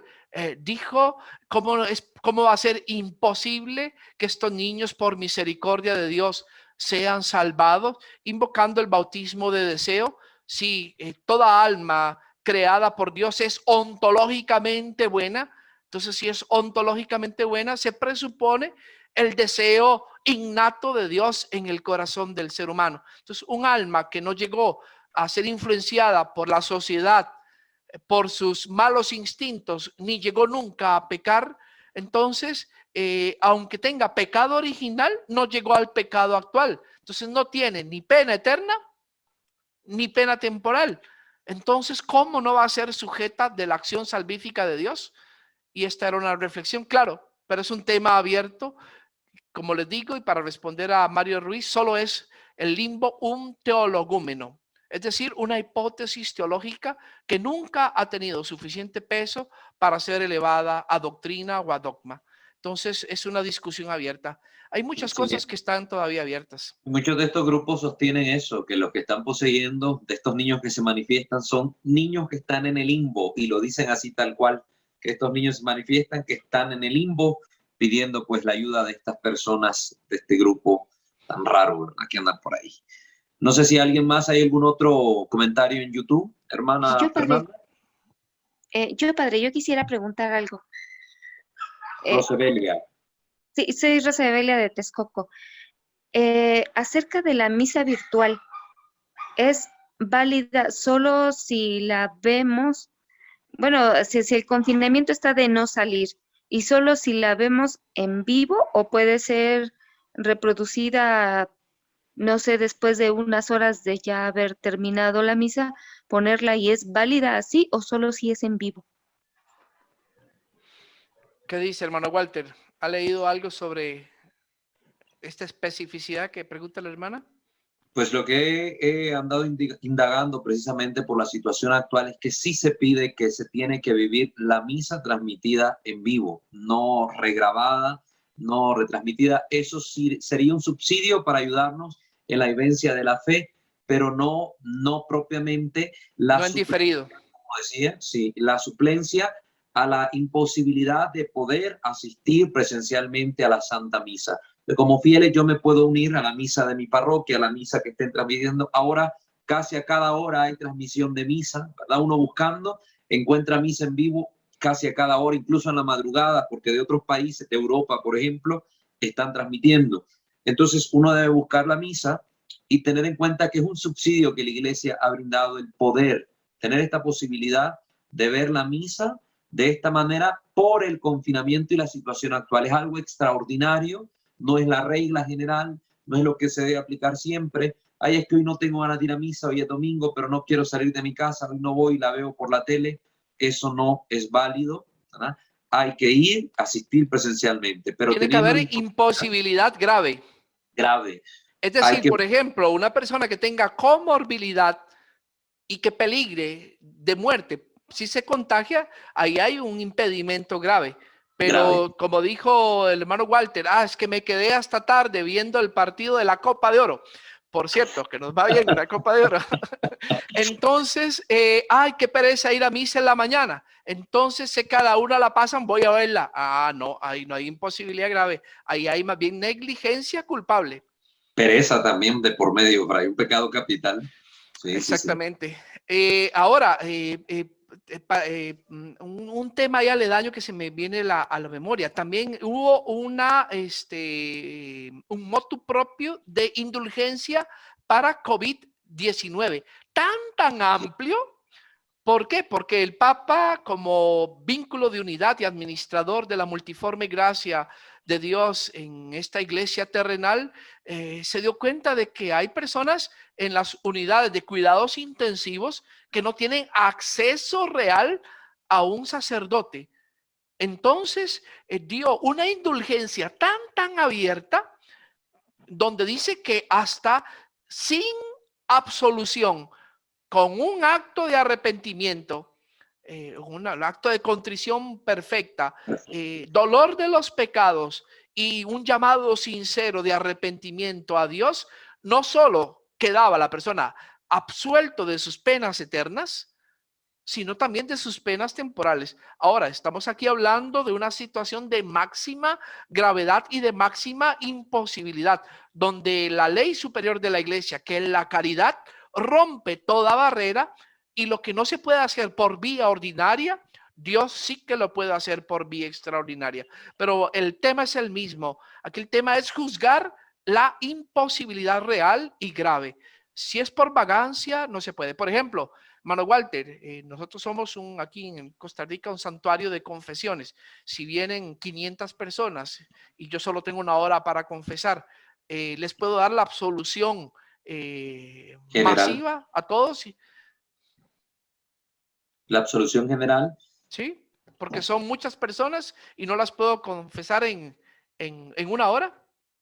También se regula cuándo se puede dar la absolución general al pueblo también. Okay. En este situaciones caso no se extremas. puede dar porque no es grave. Las Así personas es, pueden en ir situaciones extremas. Pueden ir a confesarse a otras parroquias. Ah, pero ayer tembló fuerte aquí en Costa Rica, casi Así un supe, terremoto alerta de tsunami. 7.0. Nos movieron bastante el piso. ¿Qué pasa si hay una situación de catástrofe donde hay peligro de muerte masivo? Ahí sí, con plena autoridad y en voz alta, absuelvo a todos. Y si sobrevivimos, después vaya a confesar privadamente sus pecados. Pero si te tocara morir, esa absolución sí vale. ¿Por qué? Porque hay una gravedad inminente, gravedad de perder la vida. Hay muchos Así es. temas Son las hermosos. palabras del Papa. Son las palabras del Papa. Dijo el año pasado. Es muy claro, dice, si no encuentras un sacerdote para confesarte, habla con Dios, que es tu Padre, y dile la verdad. Señor, he hecho esto, esto y lo otro. Perdóname. Y pídele perdón con todo tu corazón, con el acto de dolor, y prométele, me confesaré más tarde, pero perdóname ahora. Y de inmediato volverás a la gracia de Dios, salvando que busquemos la confesión lo más pronto posible cuando la situación extraordinaria haya transcurrido. Sí, ahora, esto es situaciones en ámbito extraordinario. Ahora, no podemos de hacer lo extraordinario ordinario, porque entonces alguno diría, entonces lo que hacen los protestantes que dice que se confiesan directamente con Dios, entonces sí sirve. Bueno, yo no juzgo si sirve o no sirve. Allá Dios es el que tiene el último juicio, pero no hay condiciones extraordinarias para yo evadir el mandato de Cristo, que el mismo día de la resurrección le dijo a sus apóstoles, reciban el Espíritu Santo, a los que les perdonen los pecados, les quedan perdonados, a los que se los retengan, les quedan retenidos. Entonces aquí hay un mandato. Ahora, la iglesia da excepciones por situaciones de excepcional gravedad, valga la redundancia. No se aplica lo excepcional a lo ordinario. Lo ordinario tiene que ser subsanado con medios ordinarios. Lo extraordinario con medios extraordinarios. Esto hay que tenerlo muy claro porque si no empezamos a jugar doble y aplicar medios extraordinarios en la vida ordinaria. Ahí no funciona. Ahí estás engañando y usando atajos que no te van a servir. Sí. Fernanda, no sé si hay alguna otra intervención por ahí en YouTube. Sí, en YouTube tenemos todavía varios comentarios. Otro de Andrea Garro Carballo que comenta que cómo identificar una vejación. Ok, una vejación es un tema de demonología. Vejación es un acto del espíritu del mal extraordinario, acto de alto nivel. De hecho, yo cuando encuentro una vejación, le clasifico de una vez etiqueta roja. Yo uso el método del triaje de la Cruz Roja. Entonces, la roja significa un caso de alta peligrosidad. ¿Por qué? Porque es un ataque a la integridad física. Ahora hay vejaciones de varios tipos. Hay intelectual, que tiene muchos contactos con lo que es la obsesión diabólica. Hay vejación física, que ya son golpes. Es terrible cuando uno ve que un espíritu levanta en el aire a una persona del cuello, del pelo, la arroja contra la pared, o le aparecen rasguños, mordeduras, como dicen en algunos lados, morados, chupones o hay muchos nombres, no sé, moretes en el cuerpo, cardenales. O la forma quizás más drástica y más fea es la vejación sexual, que es el abuso sexual tanto de hombres como mujeres por parte de entidades demoníacas que toman como corporeidad o pseudocorporeidad sexual masculina o femenina, que antiguamente se le llamaban incubos y sucubos. La pregunta, ¿cómo se identifica? Bueno, es claro, cuando uno ve daños sobre la integridad física, mental en la persona y luego llega a probar con certeza racional que son de origen preternatural, porque ya una persona puede amanecer con un cachete morado, pero ¿y si fue el esposo el que le pegó? O, por ejemplo, se golpeó. Personas que se han exactamente, golpeado con o algo una persona sonámbula Por ejemplo, hay un trastorno del sueño donde hay sonambulia y a la vez es trastorno sexual. Entonces la persona en estado de sonambulismo va donde el vecino, se acuesta con él, vuelve al cuarto y no se da cuenta de lo que pasó en la noche porque estaba sonámbulo. Sexomnia. Sexomnia se llama. Entonces hay que hacer un discernimiento para establecer la etiología de lo que parece ser una vejación. Una vez que se comprueba que es de origen preternatural, ahí ya está diagnosticado, y la vejación preternatural es indicativo de necesidad de exorcismo. Es uno de los males mayores que hay que atacarlo con la terapia exorcística. Fray, dice acá Susana Olivas también en YouTube, dice, ¿por qué entonces se permite con algunos exorcistas que bauticen a los niños abortados y les ponen el nombre de María y José? No se está aclarando. Ok, ¿cómo se llama la hermana? Se llama Susana Oliva Flores. Ok, esto que dicha que lo plantea a todos los que nos están escuchando, el hecho de que hayan nombrado a un presbítero exorcista no quiere decir que sea el mejor sacerdote ni el sacerdote más preparado, más ortodoxo y más ortopráctico. De hecho, tengo que aceptarlo y con dolor, porque duele. La mayoría de los sacerdotes nombrados para el ministerio del exorcismo carecen casi de preparación, tanto teológica como práctica. Tienen la preparación estándar de un sacerdote, pero tienen poca preparación específica. Por cierto, el próximo lunes empezamos en México, ¿verdad? Un curso con el arzobispado primado de México para exorcistas en coordinación con la Asociación Internacional de Exorcistas.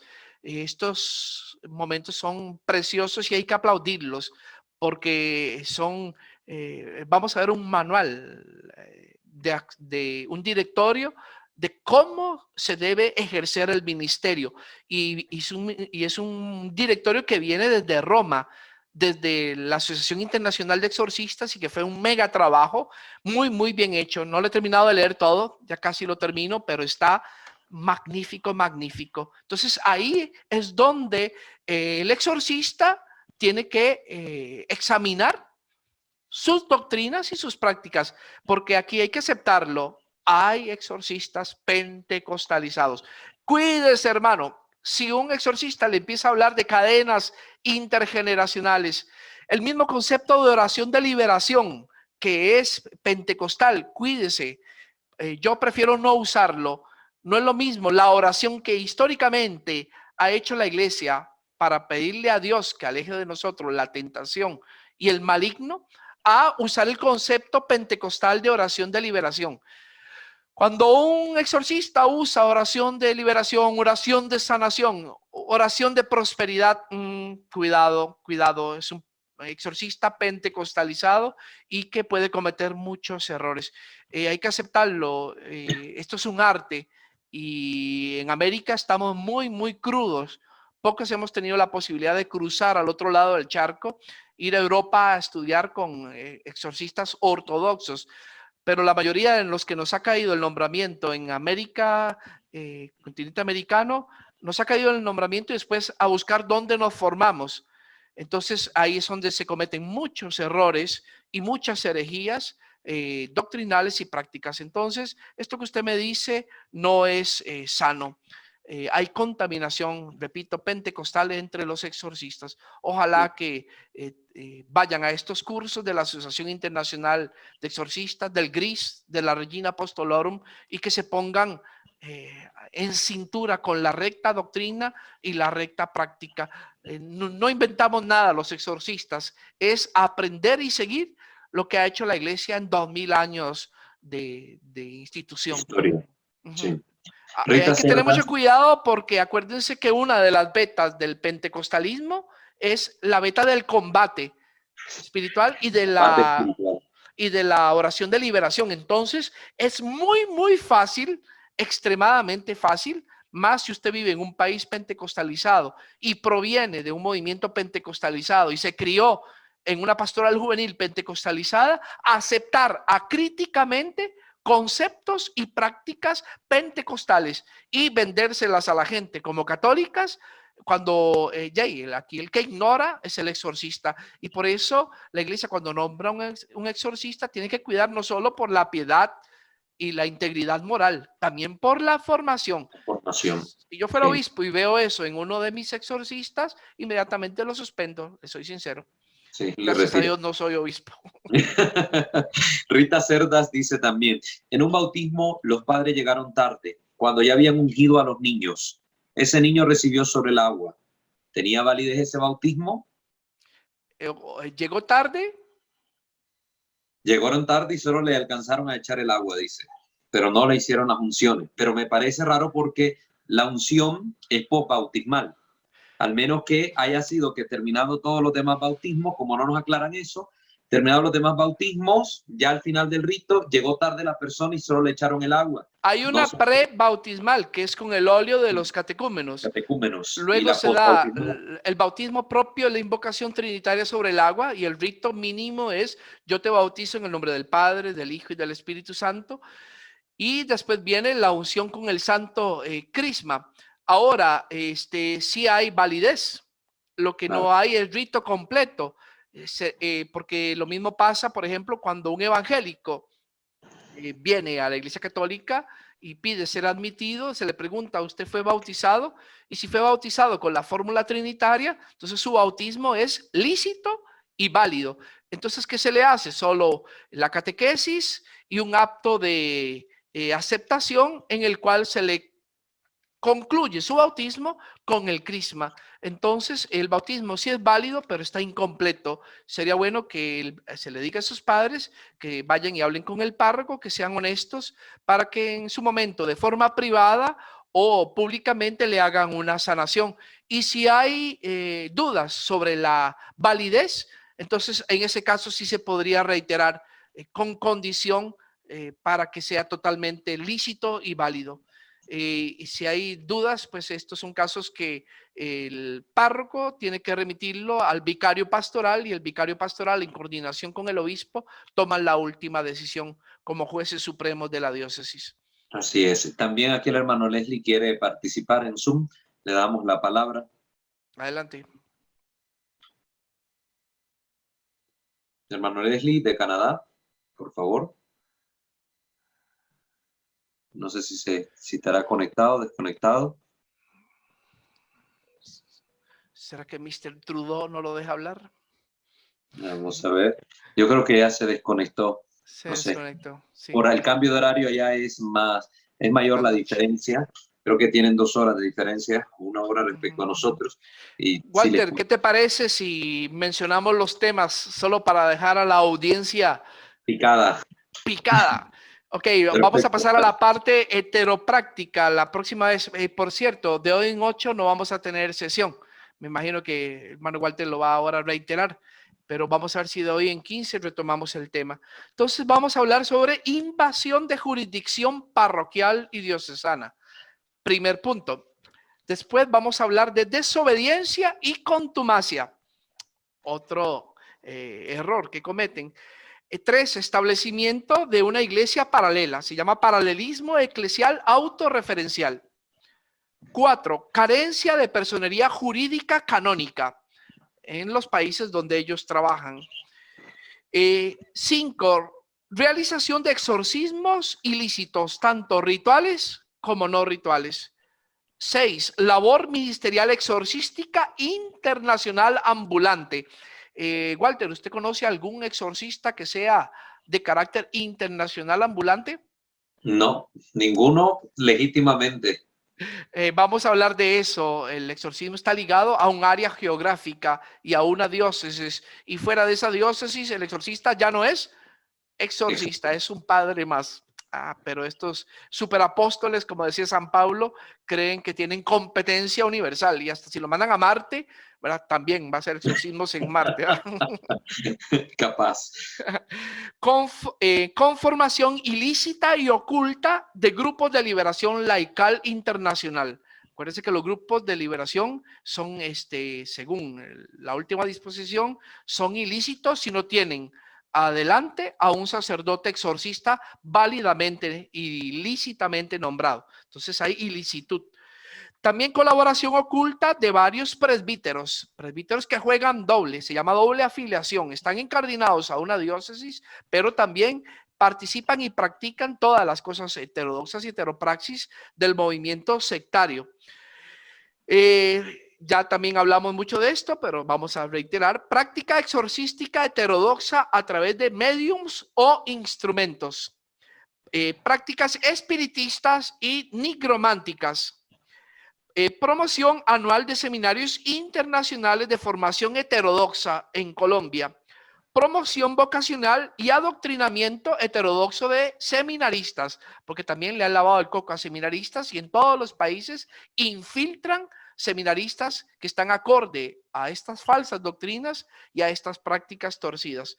Vamos a ahondar todavía más sobre los vaniloquios, también sobre el afán de lucro.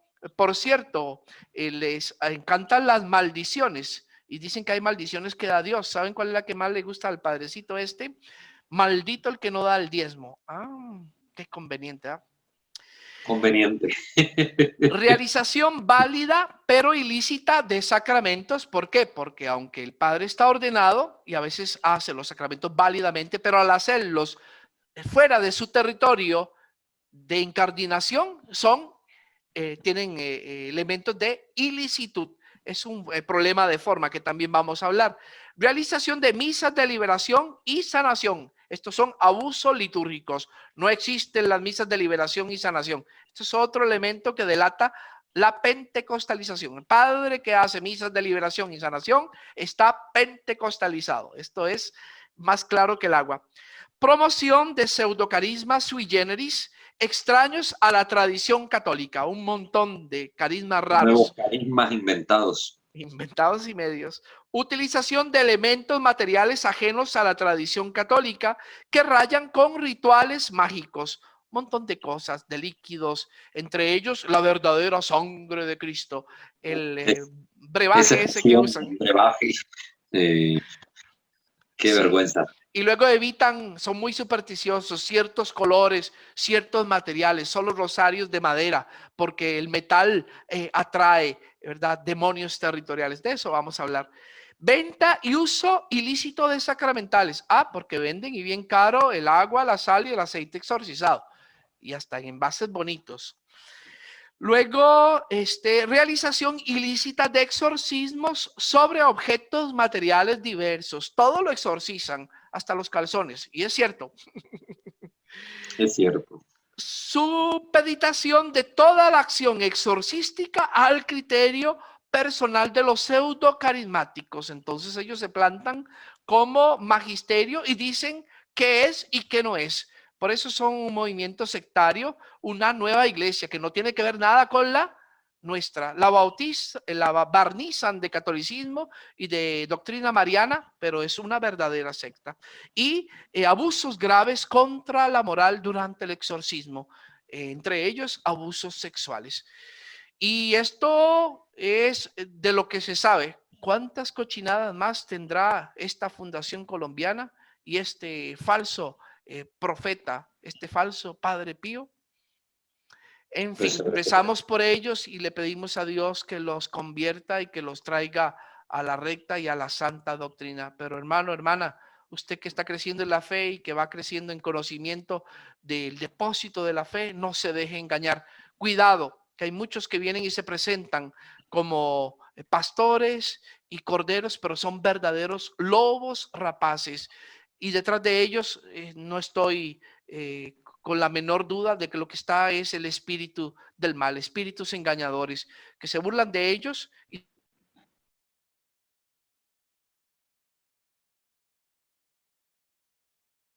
Fray, le perdimos la conexión.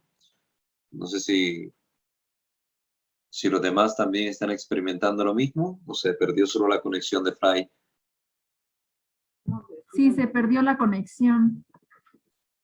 Ok, veremos si puede conectarse para pues cerrar el ciclo de hoy, ¿verdad? La formación, pero como están oyendo ustedes, hermanos, lo que se viene es interesante. Dios primero en la próxima sesión que nos encontremos respecto a esto, pues podremos profundizar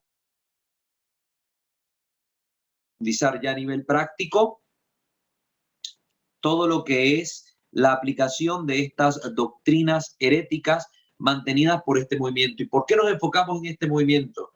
Porque al ser tan diverso el abanico de praxis y de doctrinas heréticas que manifiestan, nos permite iluminar holísticamente una realidad que se está presentando en nuestra iglesia.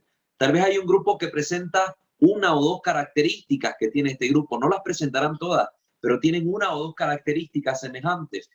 Y hablando de este grupo en específico, podemos iluminar esas realidades que están viviendo algunos de los grupos dentro de nuestra iglesia.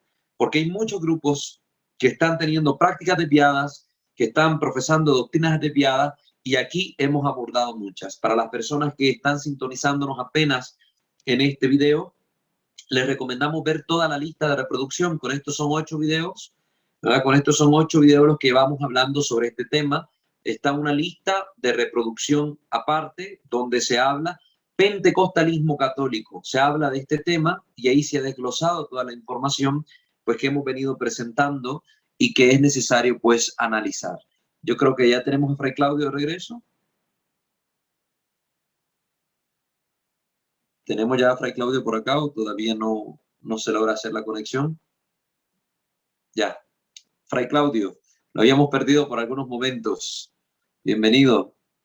No sé si lo dejan activar su micrófono. Tal vez Fer, ya. Ya estoy. Quedamos en el limbo virtual. En el limbo virtual, aquí sí aplicamos el concepto. Un término convencional. Qué dicha que ya estábamos terminando. ¿Eh? Sí, gracias. Todo bien, sí, gracias al Señor, ¿verdad? Así es. Ah, qué bueno, qué bueno. Pues sí, estaba recordándole a los hermanos, pues, por qué estamos tocando esta fundación y les estoy explicando de que precisamente lo hacemos por el gran abanico de situaciones extrañas que presentan y que a la luz de analizar este gran abanico podremos ver en los distintos grupos que hay en la iglesia si presentan uno, dos o varios elementos que ya hemos tocado y que les permite a la gente identificar las circunstancias extrañas presentes, las doctrinas extrañas, para poder pues estar alerta, prevenirse, y si uno es parte de estas situaciones que por un adoctrinamiento, un desconocimiento, lo que sea, hemos caído en ese tipo de vida, poder reformarnos también. Hermano Walter, una pista que es importantísima y por eso se llaman neopentecostales es la novedad. Nos guste o no nos guste, nuestra iglesia tiene un pie y el 70% del peso corporal en la tradición, Entonces, cuando usted vea algo novedoso en un padre, en una parroquia o en un movimiento, alerta, porque la novedad no es algo católico. Nosotros somos más de tradición. Y para que la iglesia dé paso a cosas nuevas, tiene que haber todo un diálogo, un concilio y una evolución que no es de la noche a la mañana. Pero los que vienen con novedades, tenga cuidado porque esto es típico del pentecostalismo. Son Esa adictos a la novedad. Esa es la alerta de spoiler que nos dan estos grupos, ¿verdad? Así que es, lo que así está ahí es pentecostalizado, muy probablemente. Así Muy es. probablemente. Pues nada, Fray, pues creo que ahí concluiríamos hoy toda la parte de la doctrina herética que tienen estos hermanos, heterodoxia que presentan estos grupos, para luego aterrizarla ya en la parte de la heteropraxis y ver cómo en el campo se vive, en el campo de acción, se vive esta realidad lamentable que confunde a tantos fieles y que los lleva pues a una sed desmedida, morbosa incluso de cuestiones que ya rayan lo supersticioso, lo espiritista, y que al final de cuentas les lleva por un camino que los puede perder, los puede condenar.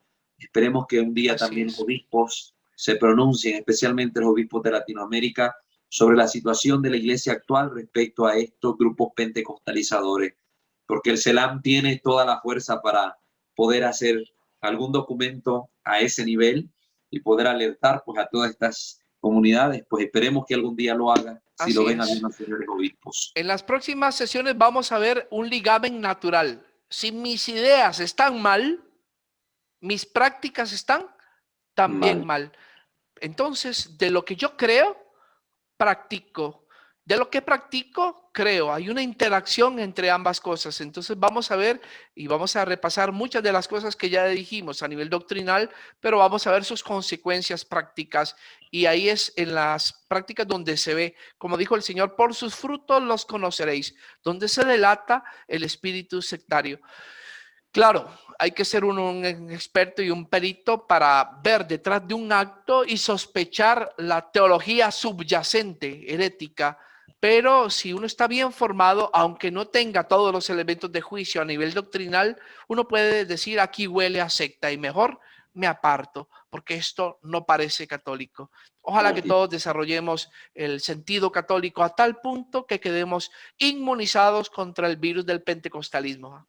Dios primero. Fray, le agradezco nuevamente su participación, igual a todos los hermanos que estuvieron conectados y participando mediante Zoom y YouTube, pues agradecerle su paciencia para con nosotros, que nos cuesta soltar la guitarra a veces, a los dos. Don de lenguas. Gracias. Gracias. Entonces, pues finalmente pedirle su bendición, Fray, para que podamos clausurar pues esta sesión con el acompañamiento de nuestro buen Dios. Siempre aclarando que la bendición no es virtual, no es a través de la pantalla ni del audio, sino la bendición es directa y física, porque yo, aunque esté lejos, como el Papa, cuando bendice Urbi et Orbe, lanzo la bendición a ustedes donde quieran que estén. No trámite un elemento virtual, sino es bendición directa. La distancia no es problema para que les llegue la bendición. No es indirecta, como el caso que hablamos de los sacramentos mediados, sino es directa. Y también, obviamente, una bendición es un sacramental, no es un sacramento y no tiene todas las implicaciones, por ejemplo, que tiene una confesión. Imagínense confesarse por WhatsApp y por todas estas redes sociales que son medios de control ideológico, de espionaje y de comercio de las grandes Big Tech. Es otro tema.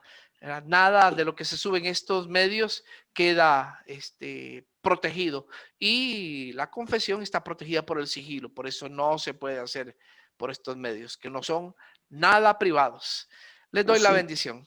Inclinen su rostro para recibirla. Que el Señor esté con ustedes. Y con tu espíritu. Que el Señor los bendiga y los guarde. Amén. Haga brillar su rostro sobre ustedes y les conceda su favor. Amén. Tenga misericordia de ustedes y les conceda la paz. Amén. Y la bendición de Dios Todopoderoso, Padre, Hijo y Espíritu Santo, descienda sobre ustedes y los acompañe siempre. Amén. Muchas Paz y bien, gracias, hermanos. Paz y bien, santa alegría. Pues a todos, muchísimas gracias por su participación. Les recordamos suscribirse a este canal si no lo han hecho, activar la campana de notificaciones y revisar siempre el contenido de la descripción de cada uno de los videos que tenemos en la plataforma para que saquen el mayor provecho y utilidad de los mismos. Que el Señor los bendiga. Será hasta la próxima.